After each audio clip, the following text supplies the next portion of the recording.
বহু মানুষ আছেন যে যাদের এই সমস্যাটা আছে, হয়তো একেবারে প্রাইমারি স্টেজেই আছে। তারা কি বাড়িতে কোনোভাবে কি এটা ম্যানেজ করতে পারেন?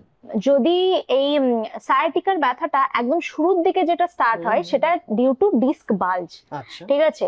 এবং দেখা গেছে যে এই ডিস্ক বাল্জ যদি আপনার করা হয়, মোর দ্যান 60 to 70% মানুষেরই কিন্তু এমআরআই তে ডিস্ক বাল্জ দেখা যাবে। আচ্ছা, এবার এই ইনিশিয়ালি যদি আমরা এটার চিকিৎসা করি, দেখা গেছে 80% মানুষের কিন্তু এই ডিস্ক বাল্জটা কমে নর্মাল হয়ে যেতে পারে। আচ্ছা।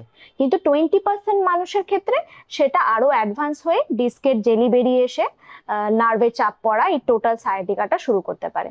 তো আমরা বাড়িতে কিছু একদম শুরুর দিকে বাড়িতে কিছু আমরা মেনে চলতে পারি, যেমন ধরুন, ফার্স্ট হচ্ছে ঠান্ডা এবং গরম সেক। আচ্ছা। কোনটা নেব হুম, এটা নিয়ে আমাদের খুব হুম, কনফিউশন হয়। হুম, হুম, তো যদি আপনার ব্যথাটা একদম শুরুর দিকে, ঠিক আছে, হুম, প্রথম 3 মাসের মধ্যে ধরা পড়েছে, হুম। তখন আপনি যেটা করবেন হচ্ছে কোল্ড কম্প্রেশন। আচ্ছা, ঠান্ডা সেক। হ্যাঁ, কারণ কি শুরুর দিকে আমাদের সায়াটিকার ব্যথাটা শুরু হয় কারণ কি mostly due to the inflammation. Hmm. এই ইনফ্লামেশনটা কমানোর জন্য আমরা ঠান্ডা সেক দিই।